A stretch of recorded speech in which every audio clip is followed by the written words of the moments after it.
Welcome back. Hi, I'm Lou. I'm your host for all things odd and strange, and this is where we explain or explore the odd in a very strange way. And today is going to be one of those strange ways. We're just going to do a little off the cuff today, something that's been on my mind. And it has to deal with miracles, of all things. So, let's start out with a quote by St. Thomas Aquinas. It's also been attributed to St. Ignatius of Loyola, variations of this quote, of course. But it says here, "For those who believe, no proof is necessary. For those who don't believe, no proof is possible."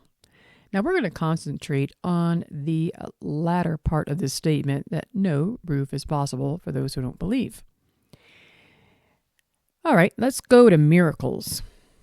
Now, miracles, we can all agree, is something that's extraordinary, something out of the ordinary, unexpected. And it's more a suspension of the laws of nature.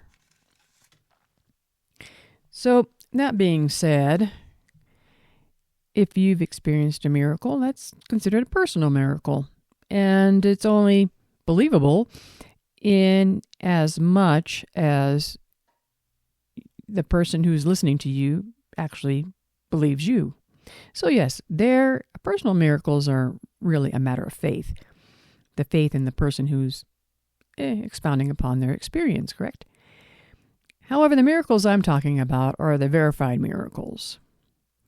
And I contend that verified miracles really, they don't need faith.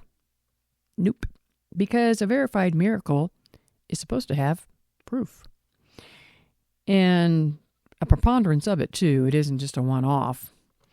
So all the professionals in their own fields are called upon to examine the said miracle, whatever it may be. It can be something huge, like the miracle of the sun that happened in Fatima, Portugal in 1917, where thousands, believe it was like 72,000 people, saw the sun do very odd things in the sky and then hurl itself toward Earth. So there was a lot of interviews to conduct with this particular miracle, but yes, it was finally deemed a true miracle. And miracles such as spontaneous healings. Now, those need to be verified by several doctors in their respective fields, whether it's a psychological healing or a physical one. They need to be verified. So we are talking about verified miracles here. Now, they don't require faith. They have facts. Yet, these verified miracles are probably amongst the most unsuccessfully contested that there are for people who don't, quote-unquote, believe in them. And we'll get back to that statement there in a minute. For example, if you have facts about something, I don't believe I am driving my blue car to work today. No, it's a fact. The car's blue and I'm driving it to work. I don't believe this ripe banana is yellow. It's yellow. Those are facts. So it doesn't take faith to consider those things as true.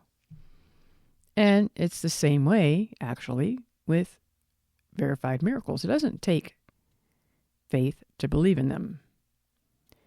So where does all this, do you believe in miracles? Kind of a thing. It's like, no, verified miracles, I don't have to believe in them. It's a fact. And they go, will you believe? No. Here's where the faith lies. The faith lies in the person believing that there is something more than this material reality. That's where the faith is. You have to first believe that there is something more than this material reality. Otherwise, miracles don't work. They won't work for you. And so what you're not doing then, a person who doesn't, quote unquote, believe in a verified miracle is not believing that there is something more than this verified reality.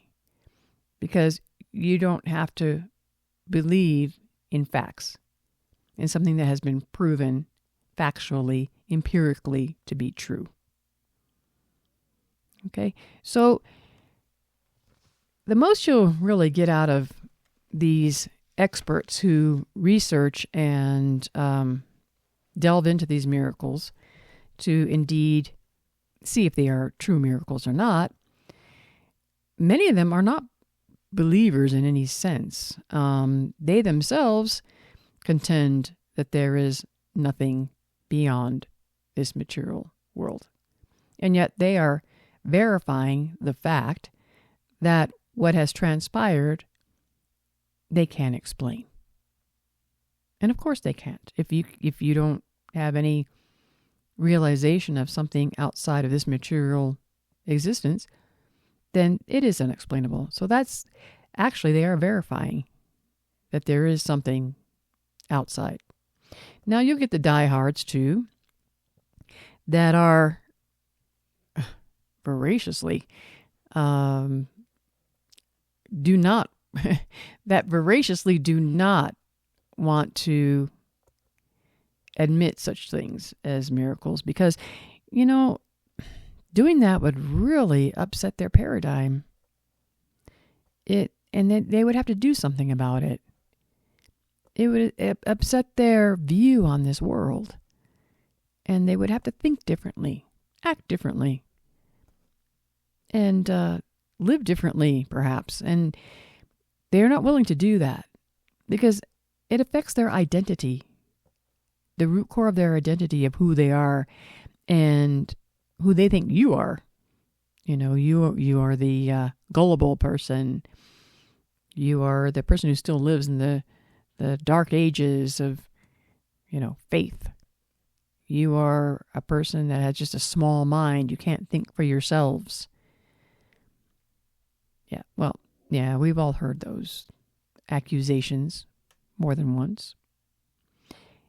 And the funny thing is those people who know that miracles exist have much more evidence that they do exist than the accuser has that it's not possible.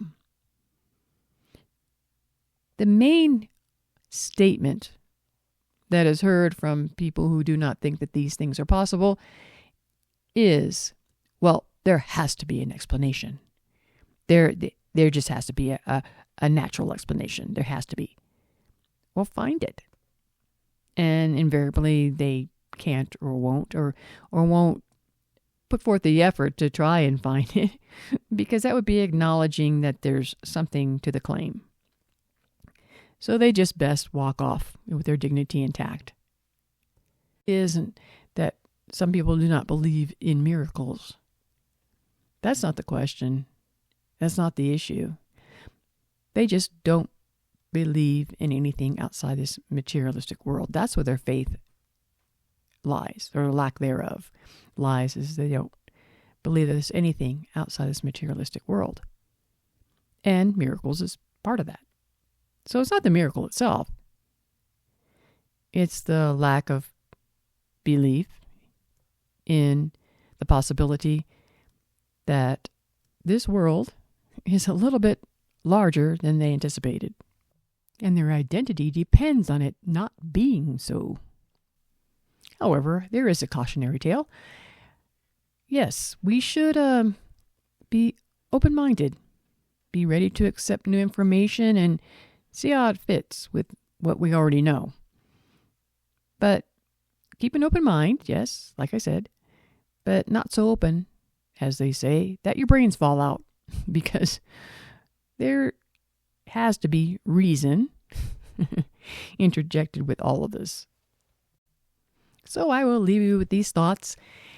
And as usual, continue to do your own research. Look up stuff, keep a healthy open mind, and I will see you on the flip side.